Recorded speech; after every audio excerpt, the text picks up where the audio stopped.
Few weeks ago, I started talking about how to go from physical SIM to eSIM, and then I gave some of the security reasons why you should try that, because there are great security advantages for eSIM. But now the biggest problem with eSIM is how do you move an eSIM from an iPhone to an Android phone?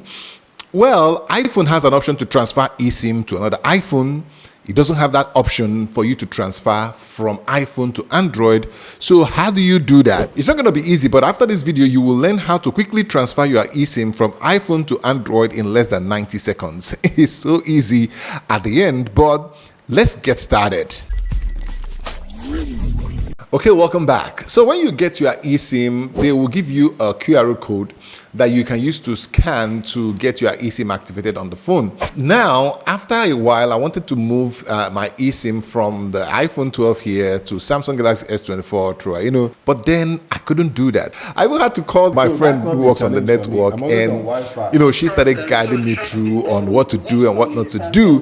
But at the end of that, we were able to do that. So I'm going to give you some of the 3 basic things you must understand before you think of moving your eSIM from an iPhone to an Android phone. Number 1, you cannot move an eSIM from this phone, which is an iPhone, to Android phone when the eSIM is still active on this phone. So that was the first mistake I made, and I scanned the eSIM QR code when the eSIM was here, and it told me, no, you can't do it, that this phone, this eSIM, this SIM card is active on another device. Now, number 2, you cannot do eSIM activity without network, and it's best to be on the Wi-Fi network, both on the phone that the eSIM is active on and the phone you want to bring the eSIM to. Now, this is very key. There has to be internet access, because it is through internet that the network will check the status of the eSIM, whether it has been removed, deleted, and then also whether it can be activated on the new phone.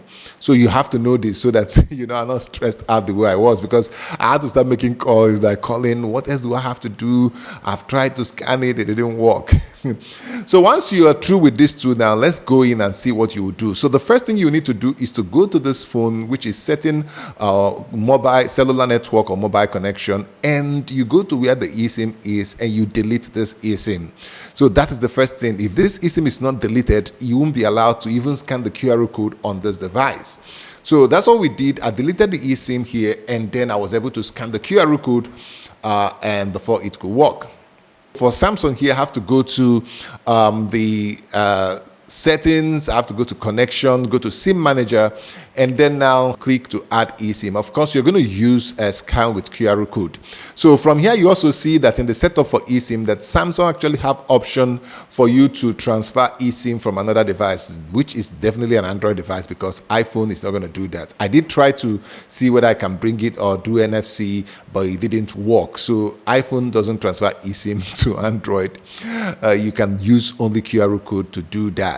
So yeah, I did try the QR code, scanned it, and immediately it's connected, and that way it's easy. I mean, it took like less than 10 seconds to actually scan and activate it on this device. That is that. But if you're also using an iPhone and remove your eSIM or delete your eSIM, you will be able to use FaceTime and iMessaging on the iPhone with the same number for 30 days. So after 30 days, it will be deleted and it will not be associated with your Apple ID any longer. So what I do is that I transfer here, I jump back, I transfer here, I jump back, and it's fun because it's that easy. So let me hear from you in the comment section. Do you have any problem with eSIM switching? Have you tried to switch eSIM? Is that difficult?